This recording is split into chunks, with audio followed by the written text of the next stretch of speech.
साताऱ्यातून एक मोठी राजकीय ब्रेकिंग बातमी समोर येतेय। भाजपला डावलून पालकमंत्री शंभूराज देसाई यांनी महत्त्वाची बैठक घेतल्यानं राजकीय वर्तुळात खळबळ उडाली आहे। जिल्हा परिषद आणि पंचायत समिती निवडणुकांच्या पार्श्वभूमीवर भाजपला कोंडीत पकडण्याचा हा प्रयत्न असल्याची चर्चा आहे। पालकमंत्री शंभूराज देसाई यांच्या निवासस्थानी राष्ट्रवादीचे मंत्री मकरंद पाटील, आमदार रामराजे नाईक निंबाळकर आणि खासदार नितीन पाटील यांची ही गुप्त बैठक पार पडली। या बैठकीमुळे साताऱ्यातील राजकीय समीकरण बदलण्याची शक्यता व्यक्त केली जाते आहे। याबाबत पत्रकारांनी खासदार नितीन पाटील यांना विचारले असता काय म्हणाले पहा। शिवशाही न्यूज प्रतिनिधी शुभम कोदे, सातारा।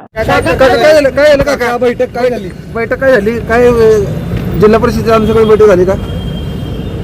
हा, थोडंसं जिल्हा परिषदेच्या अनुषंगाने काय जिल्ह्यामध्ये परिस्थिती काय करता येईल, आपल्याला कुठं एकत्रितपणे काय करता येईल का प्राथमिक चर्चा। राष्ट्रवादी आणि शिवसेनेची बैठक झाली, भाजपला दिसली नाही। भाजपला का नाही घेतलं बैठक? भाजपने यापूर्वीच माझ्या माहितीनुसार जाहीर केले की आम्ही सोबळाव जिल्हा परिषदला।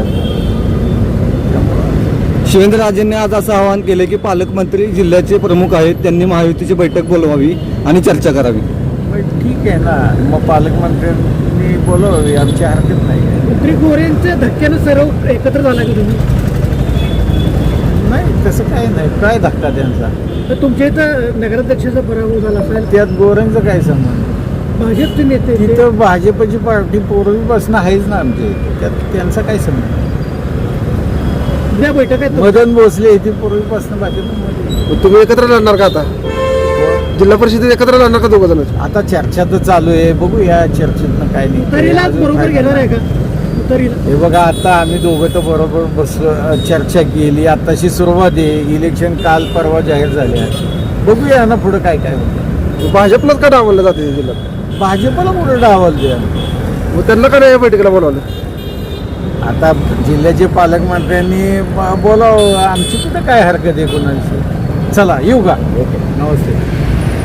ताज्या घडामोडी जाणून घेण्यासाठी शिवशाही न्यूज यूट्यूब चॅनलला सबस्क्राईब करा। आपण हा व्हिडिओ फेसबुकवर पाहत असाल तर फेसबुक पेज फॉलो करा आणि शिवशाही न्यूज.com या आपल्या वेबसाईटलाही भेट द्या।